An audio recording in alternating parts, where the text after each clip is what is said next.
So you're telling me that somebody went and gathered all 7 Dragon Balls and then wished for more dragons?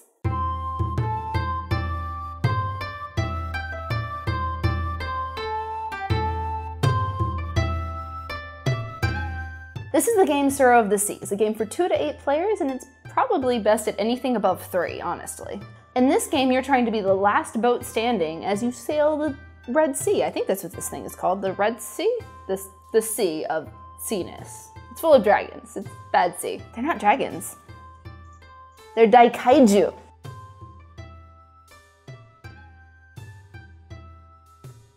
To set up the game, you're going to lay down the board and deal out 3 tiles to every person.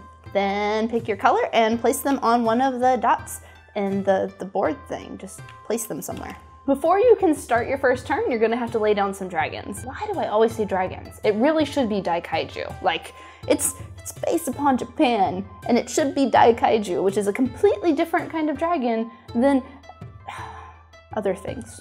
That was a very nerdy place to go. Before you can start your first turn, you're gonna have to set up the daikaiju, the dragons, whatever you wanna call them. To do that, you're going to roll 2 die, and the yellow golden thing is gonna correspond to the gold path, and so this is like a 4 and a 2, and that's going to be the coordinate that you shove a dragon on. And the dragon gets shoved on randomly, facing whatever random direction. After you've set up 6, 5, or 4 of these guys on the board, you're ready to start your first turn. On your turn, you're going to roll the die, and on a 6, 7, or 8, you get to move the dragons daikaiju, which is the most fun part. I mean, the daikaiju.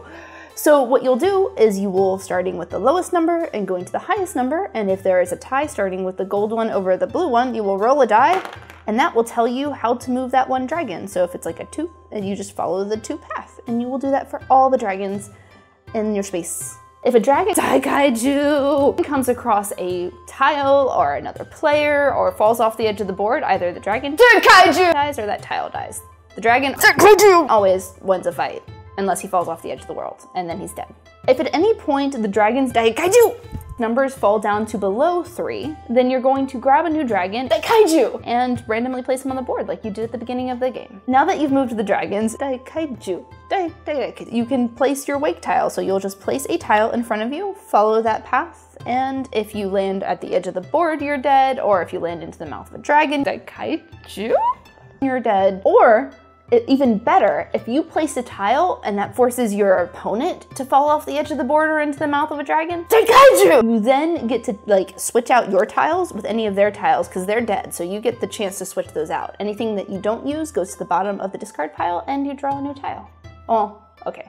Kind of. I misstepped there. What I really wanted to say is at the end of your turn, you should always have 3 tiles in your hand. So if you're gonna survive this weird watery place, you're probably gonna need my 3 tips. Tip number 1, I have found that if you wanna play defensively, skirting along the edge of the board is probably your best bet. For a lot of reasons, like the dragons daikaiju will tend to go towards the edges, or they tend to spin around in circles. The edge of the board is the best bet for defensive play. Tip number 2, if you wanna play aggressively, always look to play where the wake tiles are like going into other wake tiles so that you can toss your friends off the edge of the board.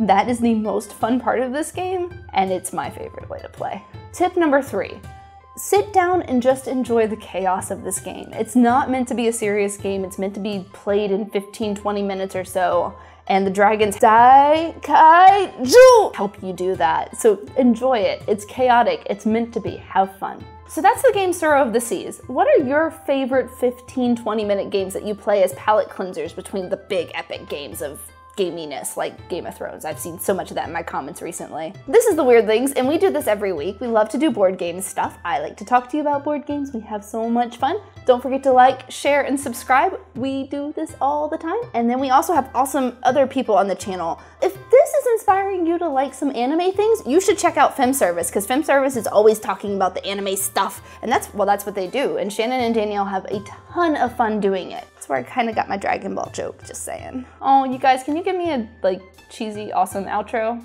Like, oh, I could do that. I could like do the really cheesy, like bring in the 80s. No? Aw.